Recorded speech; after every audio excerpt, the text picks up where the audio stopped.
last half of the afternoon.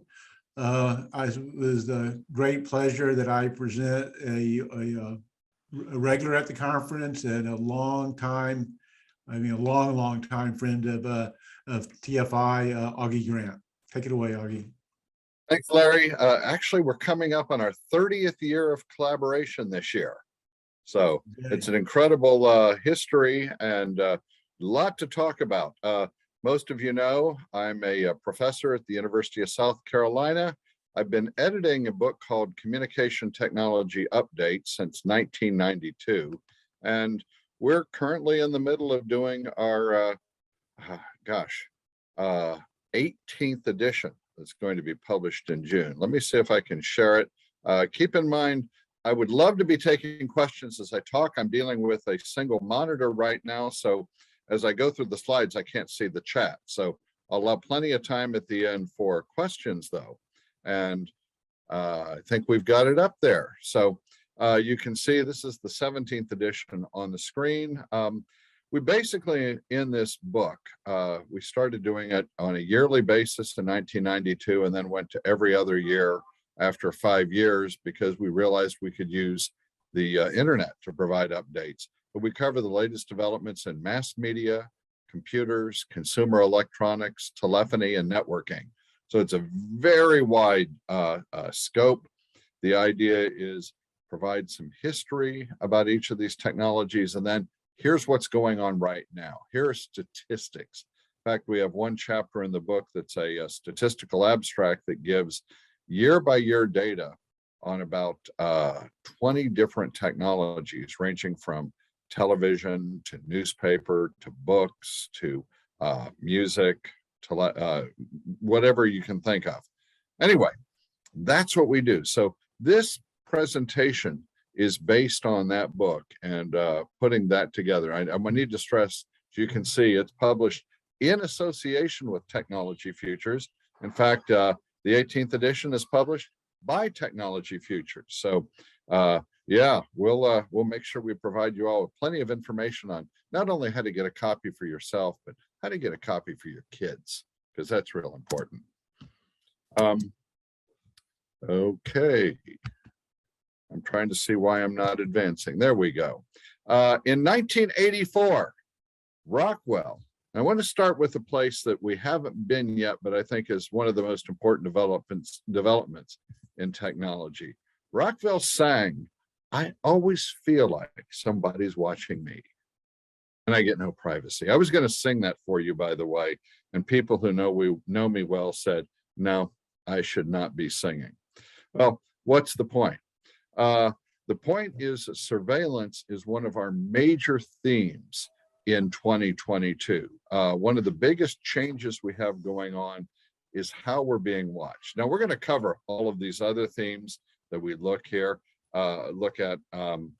There's been a lot of mention of many of them so far, but I want to drill down on a few of them. And I also want to focus on some backlash areas. We'll get to that later. But let's start out with the whole question of surveillance. You need to realize that in today's world, you are subject to two types of surveillance: explicit and implicit surveillance. The explicit surveillance is, you see these all over. You got the Ring doorbell that is not only recording you as you walk up to a house, but you can just be walking by on the street. And there are security cameras everywhere. We've come to expect if we're in a public place doing public things, somebody's watching us. And there are a lot of advantages to that from a corporate perspective. But from an individual perspective, there's also the question of how much privacy do we expect? And the law has been very clear. The law has said that if you're doing something in a public place or can be seen from a public place, you don't have an expectation of privacy.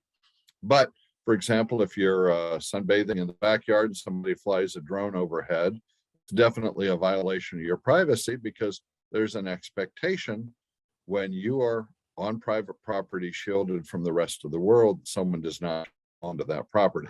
Okay, that's explicit surveillance. And we know it's out there. It's becoming more important than ever. But the other development that's going on is implicit surveillance. This is when government or business is trying to identify who you are and what you're doing.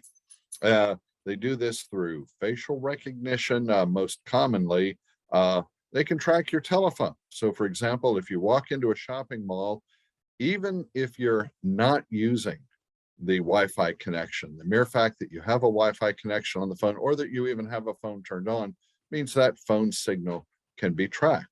And all you need to do is make a purchase at some point for someone, some company, to be able to connect your name, your credit card number, and by implication, all of your other personal information with the phone. We all know that internet use is tracked. The thing that's changing is the aggregation of the data across devices. And what I mean by that is it's critical for marketers who are trying to use this information to know what you're doing, because in an average day, you probably visit a number of sites on your phone, another number on a tablet, perhaps others on a laptop. And the goal is to make sure that all of these are connected together. So that's what the businesses are looking to do. Again, the applications are real clear. Private businesses want to protect the business. Law enforcement wants to find out who's doing what. When a crime has been committed, they want to find out who did it. Interesting side note, by the way, we see a lot of TV shows where one of the latest things is, let's you look at the traffic cameras, let's look at the other available cameras. The interesting way they're used is not to go forward, but to go backward. If you can find someone doing something and then go backward from there, find out where they came from. People usually think about hiding their tracks after they've done something bad, not before. But for our purposes, we want to look at the applications in marketing.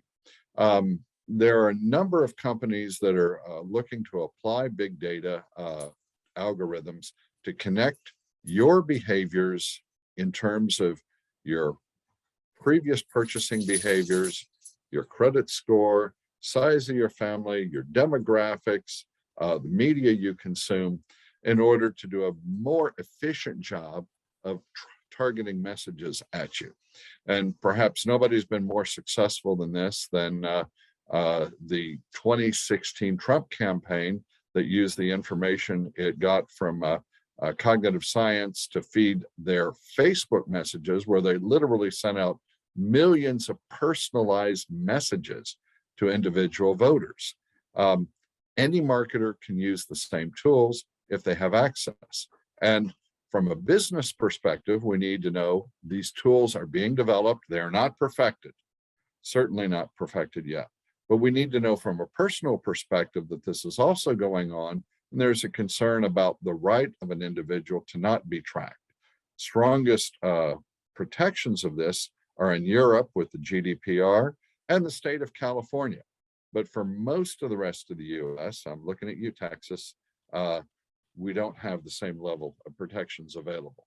So this is one of the biggest emerging things, and the thing that we need to look at are both the opportunity and threat, is how these data sets are being connected together to give a complete picture of a person and what they're doing over time. So that leads us into the Internet of Things. What we're doing can be much more tracked because we have so many devices that we're using that are connected to the internet. And again, it's not just a matter of tracking what you're doing with your web surfing. You know, if you're wearing a Fitbit and your Fitbit shows your heart rate, you know, I can know from certain peaks in heart rate when you are running or otherwise engaged in certain physical activities. So this is a rapidly emerging area, and it's being made increasingly powerful by a new coalition called Matter. Matter is a coalition I've dropped at random, and not really random. I've dropped a number of logos in here of companies that are behind the Matter standard, but there are literally more than 100 companies that are supporting the standard. This is a connectivity standard for the Internet of Things that will more easily allow devices that are connected through IoT to communicate with each other. So for example, it will make it easier for your oven to communicate with your thermostat and say, hey, I'm heating up. You may want to adjust accordingly.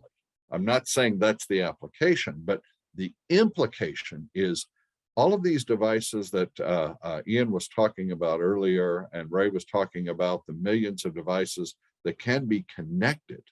Having a common standard makes it easier. Now, there are other standards out there that have been in use for a long time, ranging from Bluetooth, Zigbee, et cetera. But Matter, I think, is the one that we want to watch. It's just got its introduction at the Consumer Electronics Show 2 weeks ago.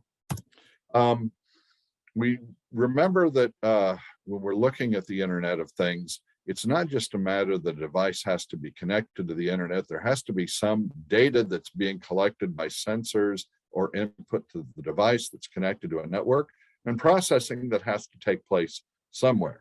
So these are the enabling things. There are always questions: where does the processing take place, and how much control does a user have of their data? For example, do we want to let our power company control our thermostats in our house so that when power use is at its peak, they can change our thermostat? So instead of having to build a new power plant, they can just reduce the peak demand. So we have great potential. This will give us smartphones. We know we have personal assistants. I'm going to talk about e-health in a minute. And of course, our cars are going to be more connected than ever before. The end result, obviously, you can have a smart house that starts out with the front door where you have a video as you're walking up to the house that can let you see what's going on. You can monitor from your phone or any device in the house. You can be connected to your car in the garage. I've got one in a car in my garage right now plugged in. Got one of the new Mustang Mach-E. And I want to know how the battery is, so I can just pick up my phone, and I'm literally doing this right now. Log into the phone, hit the icon and see, oh, I'm at 55% charge. So I'm charging. I know what my range is. Again, things are being connected throughout the home and more devices. I don't think it's going to be something as simple as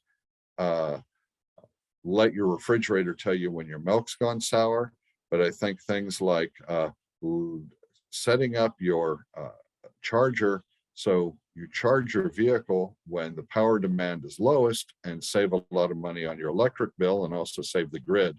That's a real practical implication of the Internet of Things. The personal assistants are becoming more predominant. Let's look at the adoption.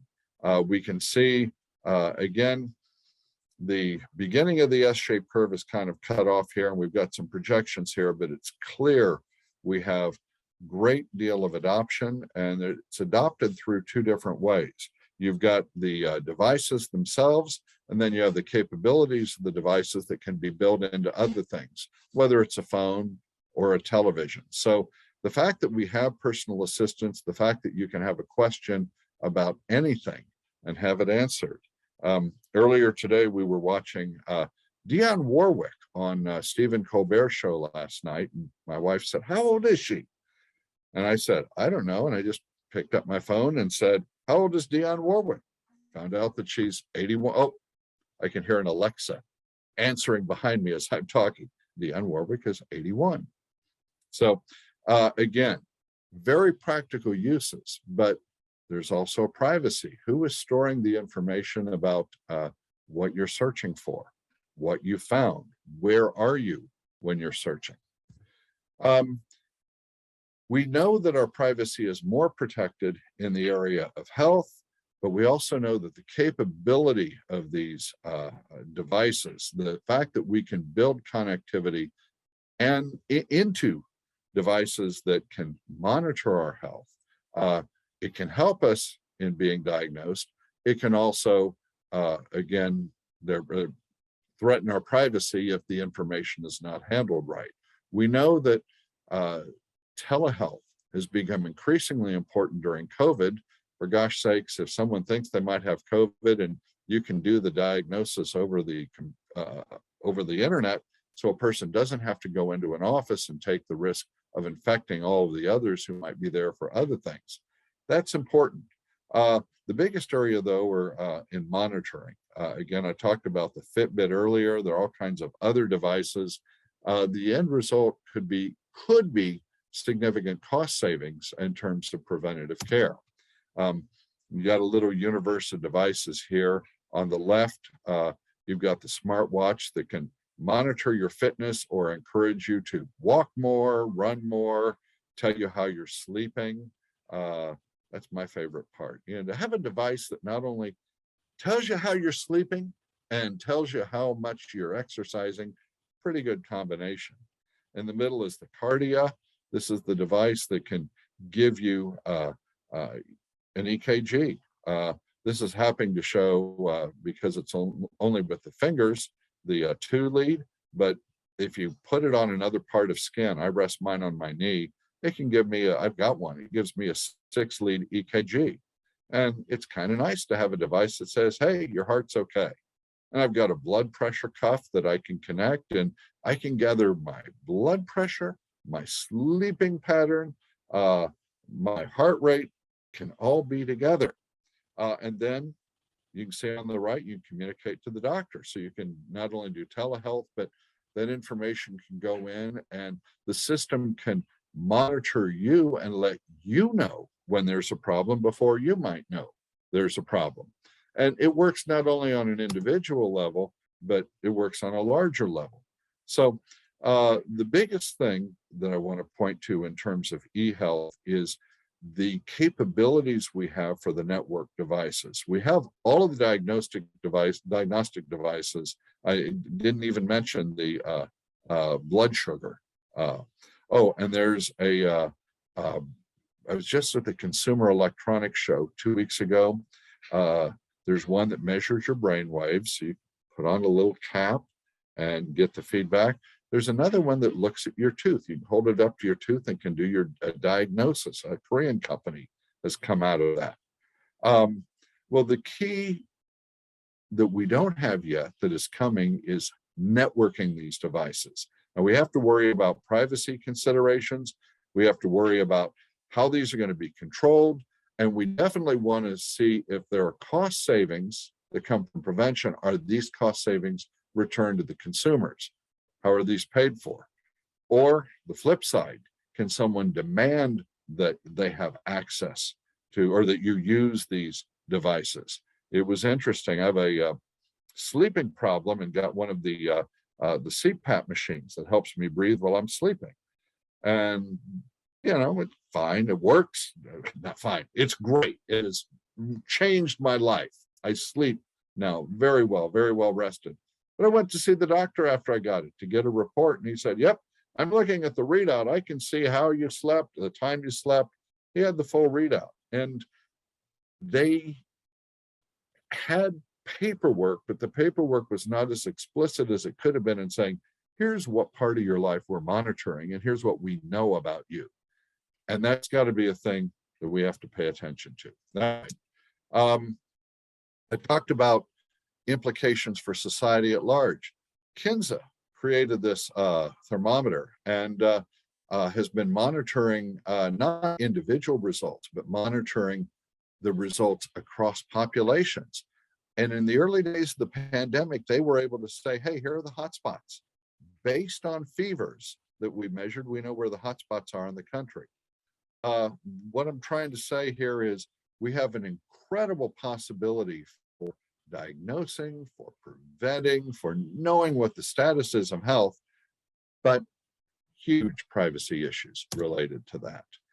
Again, going to be big investments that we need to make. And I think a lot of focus on prevention and intervention. We all know it costs a lot less to prevent a disease than to treat a disease. So there will be some emphasis on that. All right, let's move on. One of the things that always gets the most reaction from anything I talk about every year, what's going on in television? So first and foremost, we have too many streaming options. TV is changing. called disintermediation. Used to be all of our TV services were aggregated, and we got from the cable company a package, or from a satellite company a package, and that's what we watch. But now I can get my Hulu here, and I can get my CBS All Access, or I guess it's Paramount Plus now, not CBS anymore. And there's my Peacock and all of the others. We're going to need to move to a place where there are too many choices. So there are going to be new services that are going to be able to provide packages of these for consumers.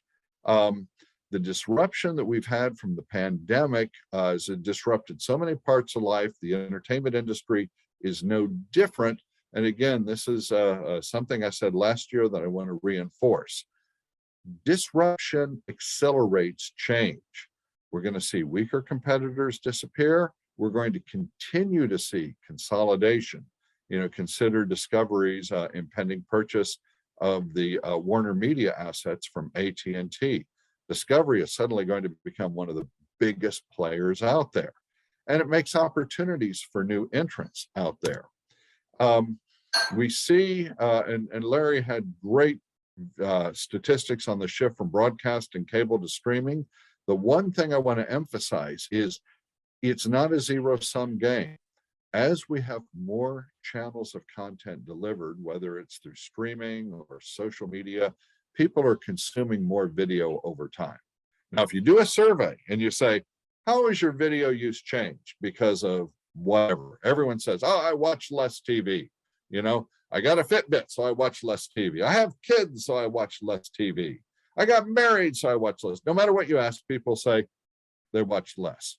But the statistics as measured by Nielsen show the opposite, that TV has been on a gradual increase since about 1985, number of hours a day consumed. So I don't see any downturn anytime soon. The average adult is watching more than 4 hours a day of TV. What's changing is where people are getting the TV. And the fact that there's so many streaming services available has led to cord cutting or just cord nevers. Again, you got a lot of young viewers who simply don't subscribe to cable. They don't see any need to if they've got their Roku or their Chromecast device. This is the problem we have today. This is an adaptation of a slide I used last year with a few added in. I could add another half dozen. I don't have the Sundance channel on here. I don't have the the Stars. Got to remember the Stars streaming channel because Outlander premieres in March. And those of us who have to watch Outlander have to watch Outlander. So we got a very complicated universe out there. And this is why we're going to need new consolidators to help consumers put together their packages. But it may be a la carte packages of these different services. So you're not forced to take everything. You can pick and choose what you want. And some of the weaker entrants may not last very long. We know that Netflix has done very well. Their share has gone down because there's so much competition out there. Peacock, on the other hand, has not had the uptake that they expected. HBO Max, again, very strong. Discovery Plus, much stronger than anyone predicted. But again, I expect not only some consolidation within this, but new entrants to emerge that will help people package them up. So the biggest factors we need to watch is that the networks are shifting in their distribution strategy. CNN, for example, will shortly be launching CNN Plus. CBS is already available on Paramount Plus. NBC is available on Peacock. Once you can deliver your content more directly to a consumer, you need the intermediary. And there's an argument to be made, maybe you don't. I dropped, I happen to have Spectrum cable at home, the charter cable service. And last month I dropped all of the pay channels because it cost me less to get the channels directly through streaming than it did to pay the cable company. So I cut $25 off my cable bill and I'm paying an extra $15 That's a change I'll make. Again, not everybody will make a change for $10 a month. It adds up over time. And I expect to see more of this. There's a big implication to this, though. First, a couple big implications. First is we're seeing the emergence of so much new programming. I talked last year about a golden age of streaming content. The quality of programs, any of you who saw WandaVision, the imagination that went into that show, the creativity to take that Marvel Cinematic Universe to another level. The fact that Steve Martin and Martin Short could get their own show, Only Murders in the Building. You know, many of you have probably seen Yellow Jackets. That's one that's on my list. I haven't seen it yet. And of course, we've all heard about Squid Game. Again, I had to pick and choose what to put on this slide because there were at least 50 options. The point is, there's a lot of content out there. So we don't have to worry about whether there's going to be TV to watch. It's going to be, what are we going to watch? Made the statement earlier, I don't have anything Apple. So if you put a show on Apple TV, I'm not going to see it until it goes to Netflix. But it surely will go to Netflix in 6 months or a year, because that's how windowing works. We need to mention that cinemas have made a comeback. I did last year spend a slide talking about the huge drop in attendance to movie theaters. The movie theaters coming back. I've thrown some statistics in here. We're not as far back as we were. The box office in 2021 didn't compare to 2019. It was only about half as much, but much better than 2020. But it's coming back. The biggest indicator of anything is the Spider-Man No Way Home. It grossed more than $1 billion with theatrical distribution only. It's already the 4th highest grossing movie in history. So bottom line, if you have good content, people are going to go see it.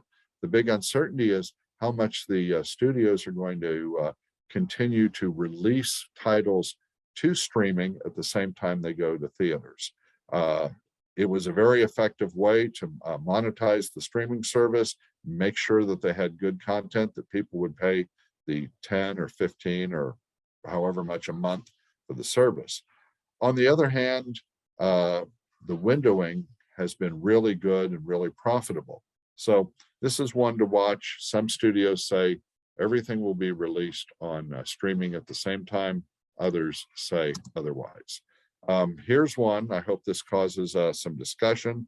I am declaring the death of cable television, not the death of the companies behind the cable TV. We still need the network they're providing. But in terms of paying a monthly fee for television to the company that is delivering your internet, probably not going to be there. I'm going to predict 2029 as a round number that we're going to see. And cable TV had a good run. Cable TV gave us a proliferation of content. It was absolutely marvelous what it was able to do. So that's just my bold prediction. So oh darn, I wanted to see what the questions were, and the chat window went over everything. All right, TV itself is evolving. Broadcast television, you probably didn't see it. There's something called Next Gen TV. It's the marketing name for this technical standard of ATSC 3.0.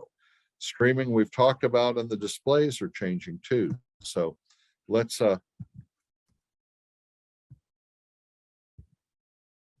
there we go. Take a look. This is the new broadcast standard. Again, the broadcast standard has allowed multiple TV stations to be packed into a smaller amount of spectrum, freeing up spectrum for other services, fixed wireless, mobile wireless, etc. Give us all kinds of great features. The one that I would put in there more than anything else is targeted advertising. The idea that you could be airing a program, let's say the upcoming Super Bowl, and instead of everyone watching the same commercial, the commercial would be targeted to individual households. So that's one of the capabilities, not yet fully being realized. but we're on the way there with this. This new generation of TV has been quietly adopted in more than 40 markets. I checked this morning, the number is 42, and it's nearly invisible to users because most people get their broadcast type TV through their cable service or through the satellite service. Again, new revenue opportunities are coming. We need to watch those. This is what Larry and I were, we always like debating the 4K versus 8K. This shows you comparatively how much information is in different resolutions and how much detail. Again, the full HD, comparatively small compared to what you get with 4K or 8K. I have made the statement that you can't really see the difference between HD and 4K unless you get within a foot of the TV set. And the difference between 4K and 8K, you have to be closer. But the capability you're going to have with 8K is you're going to be able to manipulate the picture more. You're going to be able to zoom in. You're going to be able to zero in on any specific thing you want to see. And this is going to be more important in production than in distribution.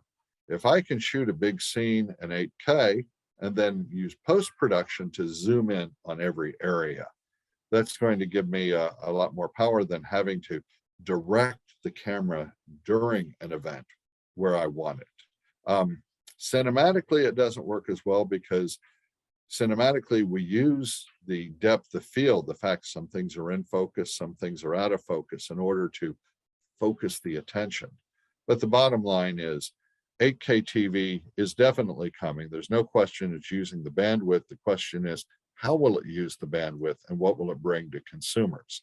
And I think that the biggest changes are not just going to be the quality of the display, but the frame rate. Faster frame rates give you more realistic, especially with something that moves fast. Think basketball or hockey. The problem with that is if something is too realistic, some people have a little bit of literally seasickness. They get motion sickness watching something that's too realistic. Peter Jackson ran into that when he did the Hobbit using a 48 frame per second film, and people were not used to that refresh rate. The key issue though, TV is all about content. People are going to go to where the content is. If somebody wants Judge Judy, they're going to watch a low resolution streaming picture of Judge Judy over the highest resolution documentary that is not about, it's about something they're not interested in. Addressable advertising, as I mentioned, a key aspect. We have a key capability of next gen TV, but it's also going to be made possible through other ways of distributing advertising. This is what we already have when you go to a website. The ad you have is customized, it's targeted to you, not only what you've looked at before, but where you are, who businesses are trying to use. So we have the capability to have additional media revenue by utilizing the capabilities of addressable advertising.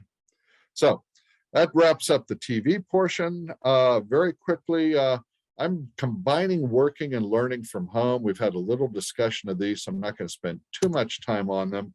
We all know that we're zooming through life, that we can do much more with these connectivity than we ever have. The question is not can we connect, it's what tool are we using today. My campus licenses Microsoft Teams, so when a faculty member comes to me and says let's do a Zoom, I have to push them over to the other platform because that's what we're paying for. It doesn't matter. They all do just about the same thing. And working from home, we've seen that telecommuting has, as Ian discussed, it's becoming much more common. The real concern of employers is controlling your time. Obviously, we have issues. If you're working from home, does the employer still buy your computer? Well, probably. Okay. Are they buying your broadband? Are they helping to pay your ISP fee? If you're working in a secure area, let's say you work for a bank and you're working from home, are they going to get you a router that is much more protected and make sure you're on a VPN so that none of that confidential equipment is being shared? These are questions that are going to come up increasingly. Again, we should expect them to come up. We know most workers like working from home because of the decrease in commuting time. People like having control over the schedule and frankly, control over attire. And employers like that they don't have to spend as much money on the office. It's the space, the utilities, it's everything else. But there's also an issue of some employers believe that unless they can see where you are and what you're doing, then you're not doing anything. So we're going to have some new technologies that are going to monitor employees who are working from home more. Watch out for that big brother over your shoulder. Same thing's going on in education. And when we look at remote learning, you've got three modes. You've got synchronous learning, where you've got an instructor who basically, instead of talking in front of a class, is talking in front of a camera. You've got asynchronous, where everything is prepared in advance. A student sits down, they might watch a lecture, they might do an activity, they might read something, and then there are hybrids that combine them.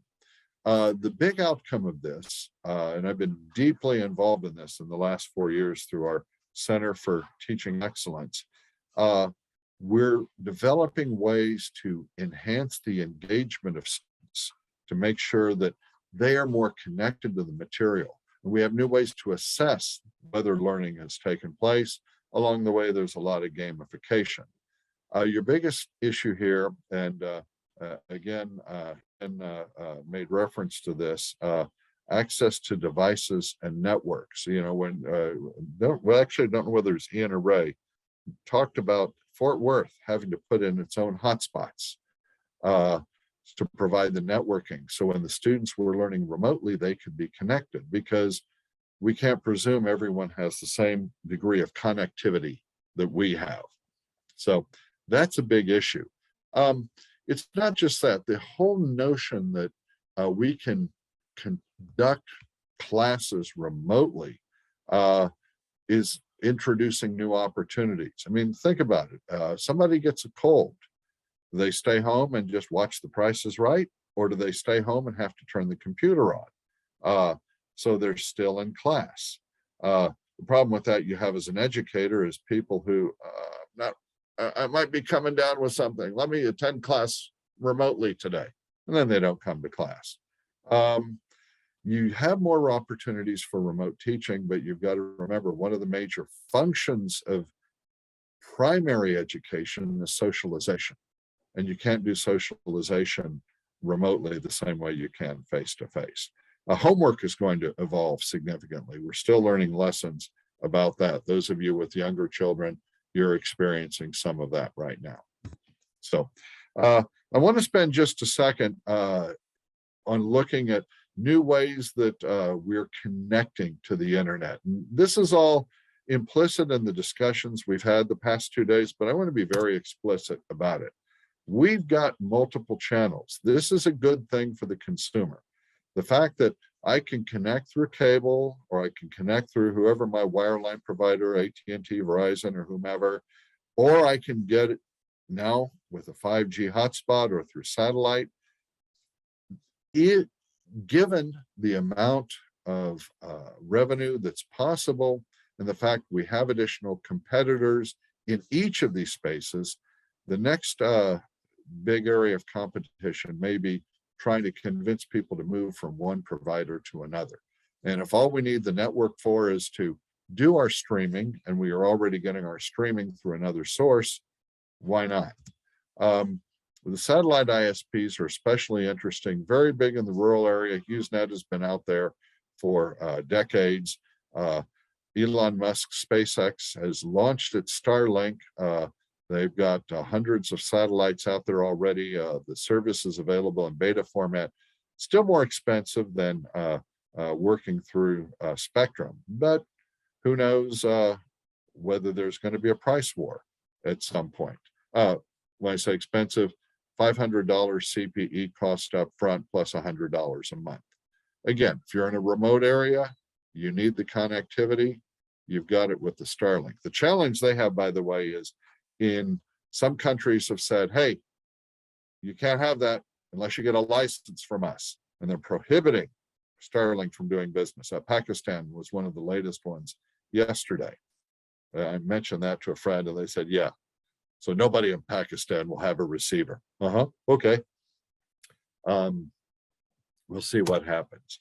I do think the idea that this is another outlet for 5G, the fact that we can put in a 5G unit in the home that can do all of the home networking, again, gives a chance for all of the providers that were named in the last presentation to compete for my home network, providing the connectivity that I need. Now, having said all that, I think there's some backlash going on against technology, and I want to highlight a couple areas of backlash very quickly. Social media, and we'll run through these real quickly. Social media has had a good run, but we can see, hang on, here's the social media use of platforms by different groups. We know that there are some things that are very,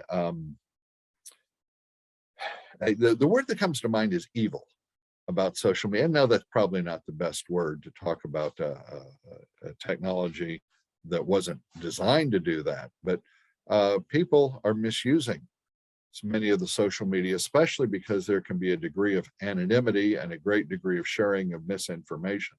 Having said that, just using the term social media is a little bit of a false characterization because there are so many different social media that are in use. You can see YouTube's got the greatest use, but you break it apart by age group and you can see that the number of users in different age groups varies widely by these. So if you're looking, for example, at Instagram, much more used by younger people, Facebook more used by older people. If I were to put TikTok on this chart, TikTok even more use by younger people. So what this leads to is social media is segmenting. Social media has been overestimating the audience it delivers. That's going to be challenges in terms of the revenue it can provide. So I think there'll be more backlash. I think there will be some regulation coming. I don't know what form it will take. And it may not originate in the US, it may be more likely to originate in the EU or other parts of the world. I think there are continuing antitrust concerns. There's always a discussion, how big can these companies get? You know, if you wanted to break up Amazon, it's easy to take AWS and break it off from the store. Google has so many components, you decide whether they should all be part of one company. And of course, I'm still calling it Facebook. I know it's Meta now, but Meta could be forced to divest Instagram. The fact that it already has the largest social networking service and also the fourth largest, probably not good one company to have those. And I think the regulatory environment in Washington is such that we're much more likely to see efforts to do some breakup in the next 18 months. Going to come back to cryptocurrency in a second. I want to spend just a second on video games and what's going on there. For context, video game revenues are big, and the largest market in the world is China. I love this statistic that mobile gaming is 70% of the market. 70% of 154 billion is big. Fortnite is the big one. Again, last year, $5 billion of revenue just from this one company. That's more than any of the broadcast TV networks. But let's keep these things in perspective. This is a chart that shows you the relative revenue of movies versus video games and VR versus advertising versus the telecom industry. Your big money is still in telecom. It's flashy talk about the box office and video games, but relatively speaking, not as important.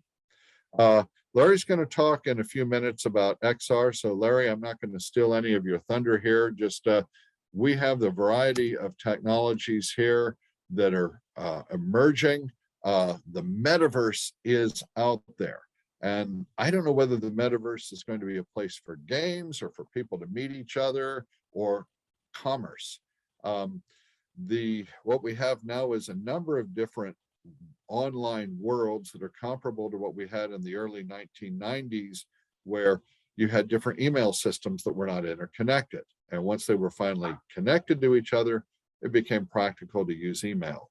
The internet was the key to connecting the disparate networks. Whether the networks will connect in the metaverse is a big issue that we should watch. And who is going to own the real estate in the metaverse is a big factor. Virtual reality creeps along again. Growth has not been, from my perspective, what I think a lot of people expected it to be, but we'll look at Larry's thoughts on that in a minute. We do know the application of VR to games has been limited, but for training, it's been really big. We have a research group here at the University of South Carolina that looks at nothing but how do we use VR in teaching, and the innovations are coming out quickly in that area. Let's not forget there are all kinds of limitations on use of VR. I love the bottom one. You got to limit your experiences to 5 to 10 minutes, or there's a disorientation and actual danger of physical harm, and all the rest you've seen before. Augmented reality, we can overlay any reality on top of anything we're looking at. Again, wonderful tool, completely underutilized. The fact that people are still Pokemon going amazes me, but I'm still waiting for the thing that will go over my glasses when I go to another country and translate every sign so I can read it. Don't have a lot to say about 5G because all the good points have already been made before. Obviously, it's a group of innovations, and from my perspective, from a consumer perspective, it's been a marketing tool. It was mentioned earlier that it's almost impossible to find a phone that's not a 5G phone. That gives the people who are selling phones a reason to upsell. Yes, of course you need a bigger phone. You need a better phone. What I'm looking out for is the new capabilities that are going to come from having the capabilities of 5G. These were alluded to in the presentations earlier today. And I think there are a lot more coming. I'm just trying to sit back, grab a sack of popcorn and watch it happen. Again, this is the big one I want to point out, that once you can put this in the home, it's a lot cheaper to put a 5G receiver in a home than to string fiber to a home. And I'll let Ian check me on that statistic. But again, it's new competitor, new way for consumers to access all the information and capabilities they want. And again, I'll focus on the last line. 5G misinformation is rampant. Whether you're talking about the discussion that we had in the last hour about the C-band and the airplanes, or the fact that the 5G towers connect to the microchips and the vaccine so that Bill Gates knows everything we're doing. 5G has become as much of a boogeyman as anything else. One of the reasons to move to 6G is to get away from any of the negatives associated with the 5G misinformation. Couple of other quick trends. AI. We hear lots of talk about AI. Again, people hear AI and they think, well, we're teaching machines to think. No, we're teaching machines how to do processes, which is very different from thinking. It's not comparable to intelligence, but it's definitely facilitating many processes. Cryptocurrency this is the talking about backlash areas. We've seen the price of Bitcoin fluctuate up and down with all of the different values out there. I love talking about doggy coin. My wife insists that it's Dogecoin, and I say, no, I've seen the symbol. It looks like a dog, so it's got to be doggy coin. The fact that these options are mostly speculative, the fact that there is no concrete value that they're based on, not like even the dollar, which is backed by a government. I don't know what I don't know where it's going. I think there's going to be a limited amount of backlash, and I think regulators have something to say. NFTs, I don't have anything to say other than I think it's all hype. Somebody can convince me if I'm wrong. Again, cryptocurrency, I think we're leading to bubbles in that. There's a huge issue with the environmental impact of cryptocurrency that you'd want to watch out for. If you haven't paid any attention to that, the amount of greenhouse gases that are created just to produce one coin is ridiculous. So keep that in mind as you're looking at cryptocurrency as an option for anything. And obviously there'll be some regulations coming.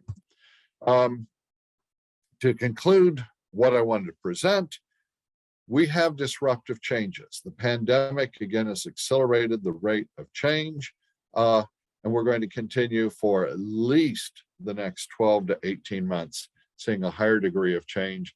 Frankly, I can't wait to see things slow down, but I'm also glad that we have the change because that enables us to do the new edition of the Communication Technology Update and Fundamentals that's going to be published by Technology Futures in June of this year, and I think we're lowering the price on it too. So we'll get information out to you on that. So that I want to see if any questions have come up in the chat now that I can stop the sharing. So wow, somebody says Netflix shares fell 21.8% today. Something happened to Netflix. I haven't caught that yet. I'm glad I don't own Netflix. Keeping my companies in solid blue collar stocks like AT&T. So, all right, the floor is open. I've got a couple minutes for any question, comment. If you want to disagree with anything I've said or ask me to amplify, please open your mic or type something into the chat. I'm going to assign Steve Yurgo to defend the industry about 5G. Well, I'll ask one question that's tied to that. And early on, and you talked about VR.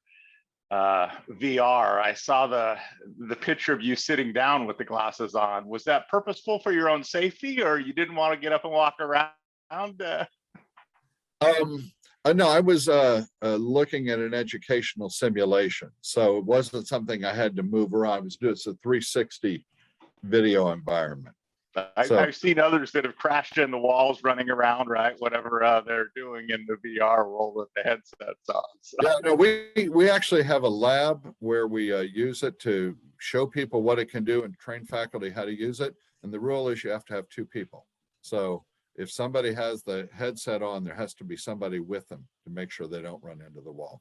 Gotcha. And I guess the other question is, you mentioned Meta, right? And the metaverse. Have you purchased a Mach-E in the metaverse yet, or any real estate? No. I not only have not been to the metaverse, I'm one of the few people I know who does not have a presence on Facebook. Personal reasons. I'm on many other social media. I'm on Twitter. I'm on LinkedIn. You know, I don't have anything against anyone who has it, but I see Facebook as being a place where I don't need to spend any time.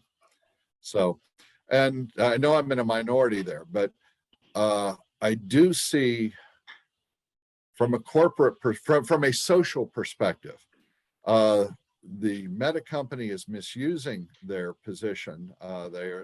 It's an oligopoly within social media.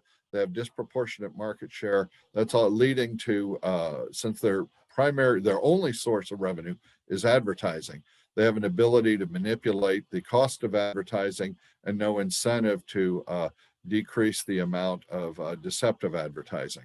So I see really good reasons why the government will step in, and that would be my first antitrust target. Just make them break off Instagram. Gotcha. Thanks.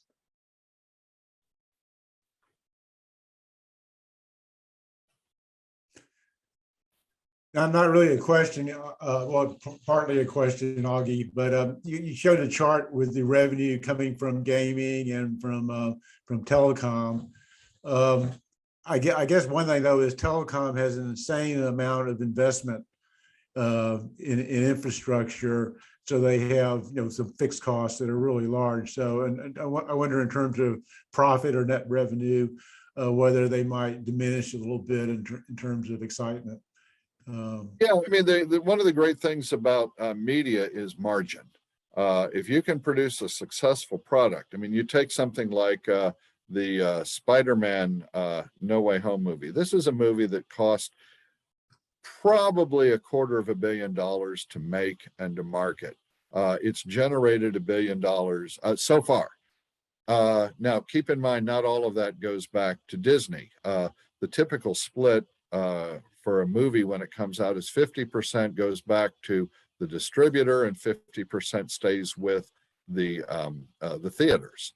So Disney only has $500 million from that, and then Disney keeps a portion of that through its Buena Vista movie distribution subsidiary. So there's a much smaller amount that goes back to pay off the loan to make the movie. But that movie is going to generate tens of millions to hundreds of millions every year for the next 20 to 50 years.